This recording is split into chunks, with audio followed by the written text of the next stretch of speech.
I'm here with Saints head baseball coach Mike Davidson, sophomore Tristan Curless.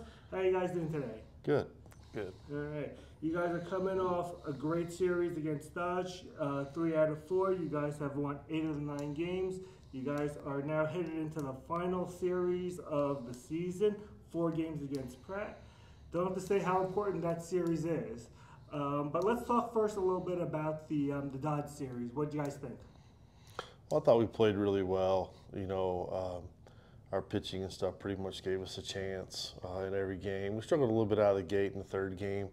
Elias was struggling to find a second pitch, but we swung the bat really well for really all 4 games. And then unfortunately, we just again, our Achilles heel, we didn't take care of the baseball, and we didn't make 3 plays that wound up costing us the game. And in game 4, and then we compounded it by not, we give a 3-run home run. So it is what it is. The cards have been laid, they've been played, and we can't take them back. And so that was a big game. That would have really helped get us over the hump there and get Dodge out of the way for sure. And kind of allowed us a little breathing room. We could have probably do 3 out of 4 at Pratt and still been okay. But now we need to go get all 4 to stay where we're at, and we know what's ahead of us. We talk about it all the time at practice. It's no secret. We know what the job is at hand, and I feel comfortable that these guys will go get it done. Yeah, again, the weekend series just sort of exactly what it has been. You had some pretty good pitching, and then you got a lot of hitting, and then unfortunately you had the defensive laps out over there. But those are things seems to be a little bit fewer and farther in between to a certain extent, where it's just, in that case, it was just the 1 inning, and right. That just what happens rather than having like 2 or 3 or lingering throughout the entire game. And while again, very competitive, you guys could have won it still, but it's one of those things. Tristan, you had a pretty good series hitting wise out over there. In 2 games out of the series, you went 6 for 7, had 2 home runs, drove in 5 RBI, or 7 actually, and just had a good series there. We're seeing the ball really well. Yeah, thank you. I was seeing the ball really well. Feels good to be able to go out there and just get the job done. And it hasn't just been those games. You've been pretty well throughout the whole entire year. You're batting .431, 6 homers, driven in 40 runs, and you've actually stolen 10 bases. So you actually have kind of a little bit of speed with you too. Yeah, I got some wheels on me. But actually, more interesting else is that not only are you hitting, but you're actually the 4th starter going in. Coach has sort of seen to you over there. You've actually pitched in and actually eaten up quite a bit of innings out over there and kept the key team in the game in every game that you pitch. Coach, talk a little about his pitching. Yeah, Tristan's done a really good job. We asked him to play in 3 out of the 4 games as an outfielder for us and run around and do all that, and then slide in game 4 and give us what you got. And our biggest deal is, hey, just try to get us to the 5th, 6th inning, and anything past that's a bonus. Just give us a chance. And for most of the year, he's done that. He's had a couple bad starts, as all pitchers do. 1 out of 3 times you go to the mound as a pitcher, you're going to have good stuff. The one of those times is going to be terrible stuff, and some of it's going to be mediocre, and it's just how hard you compete and how hard you work to try to get over the hump there. So for the most part, he's done that, and he's done a great job with the bat, and we're glad to have him. We kind of hit him out. We kind of hide him out in the 6th hole right around down there. He assassinates a lot of people because I don't think they realize how good of a hitter he is. He could hit in the 4 hole for us just as easy as hitting in the 6th, but even talking, he's kind of like, man, I like to see Bear and those other guys hit in front of me, because then I know what I'm going to get, like how they're going to try to pitch them, and so that just tells you how much he's paying attention. He's thinking ahead of what's going on, and has already got a plan as he goes to the plate with what's happening. So. Yeah, one of the things that we talked about last year, he basically pitched a lot. Basically a pitcher, and this year he sort of has come in and played the field as much. I'll ask you first, Tristan. How does that sort of feel, and how does that sort of play into your game? That in doubleheader, I'm going to be playing the outfield in game 1, but I've got to pitch in game 2. What's your mentality going through with that? Well, really, I just want to give the team the best opportunity to win. I'm going to go out there, give everything I got at the plate for those 3 games, and then I'm going to go slide over on the mound, and I'm just going to try and throw strikes, limit runs. I know if I can get to the 4th, 5th inning, I know our offense can usually handle things from there. So I just try and minimize on the mound and let our offense take care of things really after that. But is there a different mentality as being playing the field versus pitching, and do you sort of worry about that? Like, okay, this is over there, so you have to think. You have to think. A lot of times, again, very, very rarely do you ever see someone over the play in the field and then play, except for like we also you're Seward's version of Shohei Ohtani, right? Well, I mean, I've been pitching since I was super young. I've been hitting since I was super young. These are both just things that are natural to me. Really, the only thing is just competing. I'm going to go out there and I'm going to try and beat the guy that I'm facing every single time, and that's all it is. So, Coach, what did you decide to go over there, and him being most of the pitcher decided that you wanted to play in the field this season? Well, when we recruited Tristan originally, he was a 2-way guy. I mean, if you look up, he was Player of the Year in the Amarillo area. He helped lead his team to, I think they finished 2nd that year in Texas in the state tournament, and his bat carried them a long, long way. His arm did too, but when you look up, he put up some really, really good offensive numbers and had a great fall for us as a freshman. Led our team in hitting and did everything, and then just unfortunately got off to a rough start as a freshman. Sometimes you do, but he was throwing the ball really well. I mean, he goes to Dodge and, I think punched out 15 or 12 or something that one night and throws really, really well. And so things just kind of moved that way for him a little quicker. Tristan was still hitting for us and was still playing. It just was maybe not 4 out of the 4 games. He would play 3 out of the 4 or play 2 out of the 4, and then we would start him game 1. So then it was kind of hard to play him after that, or we'd have to DH and not play him because of his arm. And it's really worked out pretty well this year with him throwing game 4 because that allows him to play those 3 games and then be able to come in and pitch, and we're not taxing as much. We're taxing his arm, but we're not taxing it as much as if you were to throw 7 innings and then go, hey man, go play left field, hang out, and then somebody hit a ball and you got to throw it, and you feel like your arm left your body with it. You know what I mean? You have to run to home plate and pick it up and put it back on. So if you do it the other way, I think it's a little more strain on his body and his arm, and he's always had the ability to hit. A lot of it last year for Tristan was just understanding what people were trying to do to him, and having a good approach to it, and he's done a great job with that this year. I mean, he's in the top 5 or top 10 in the country in hitting, with the average and that stuff. So I mean, that's something to be said inside itself. With you look at 300-something junior colleges playing across the country to be in the top 10 is pretty special. Do you prefer, Tristan? Do you prefer pitching or hitting? It depends on the day, really. I have a bad start, I'd much rather hit. I don't want to pitch anymore, but I go 0 for 4, then I'm going to put up the bat and become a pitcher only. So it really just depends on the day. Loaded question there. Loaded question. Well, people always have a preference when they have it in. Sure. Okay, so the team goes over and plays Pratt. Now, you guys are kind of in an interesting situation where you guys don't have your bye until the actual last game until the actual last weekend of the series. So while everyone else is playing, you'll have already been done. So that's why I was saying before is how important this 4 games against Pratt is.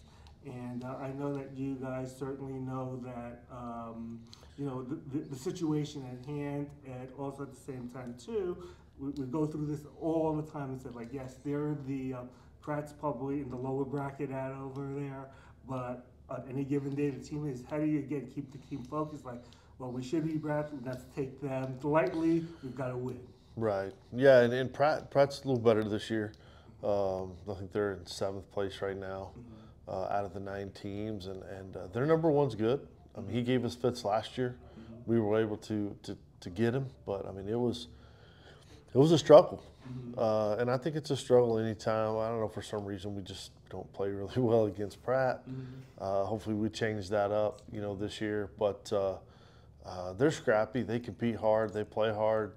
They take advantage of the little things, and so I mean, if you overlook them, they'll sneak up in there and get you. And then when you play at their place, it's totally opposite than all their fields are switched. So their home plate is where our left field corner is. So on the days that the wind's blowing out here, it's blowing in there, and vice versa. So you play them at home a certain way, and then all of a sudden you go to their place and you have to play totally different because the field's flipped. And sometimes that gets you, hitting too many fly balls with the wind blowing in when it was, should be blown out, and different things. But this group has done a good job, and the thing we continue to talk about is just stay focused, get your work done. We don't have to be here for 4 hours. Get your work done, get your review in, do what you need to do to be prepared, and then let's go play. And so we've done a good job of that the last few weeks, and hopefully we continue to keep doing that and win all 4, put ourselves in a great position to sit back, watch everybody else play, and make everybody chase us. Make everybody else have to say, I got to win all 4. I got to win all 4. I've got to win all 4, and hopefully they slip up here and there, and we wound up in second place and be in a good spot come playoff time. Right. I mean, despite it all, if you win all 4, you're in a pretty good spot no matter what. Yeah. But still, there's a little bit of scoreboard watching out over the who we're going to be in. No one likes to do that. You always want to be in control of your own fate on the last day, so you know what everyone's doing. But at the same time, too, you take 4, you take 3 out of 4 from Pratt, you're in pretty good shape. Yeah, I think if we for sure, get 3 out of 4, we'll be at home. Unless something just crazy happens, we should be at home. But you want to be as high seed as you can because going into the next tournament, that really helps you out. And so when they start seeding top and bottom in the 8-team tournament, so it splits you apart. And I would like to be in that two hole and win that, and then that splits you from the 1 and 2. So that means you guys won't meet till the finals. So right now it's Johnson on the other side, and that put us down there. We would see those guys in the first semifinal, and I like our chances matching up there, and that's just the coach's theory. And but we'll be happy to get there however we can get there, because we didn't make it last year, and we didn't make it the year before. So we need to get Seward back into that tournament where we have been for several years, and back where we belong. Tristan, talk about the focus of this team. You guys have to take care of business. You guys really focused? Right now we are. I mean, we know what we have to do this week, and Coach D's been saying it all week. I mean, we got to really go out there to practice, take care of the baseball, really focus up on our BP, pay attention to what we're doing, stand on top of the balls, doing all the little things right. Because we know that we're not going to be able to just go over to Pratt and they're not going to roll over for us. We got to go out there and we got to work.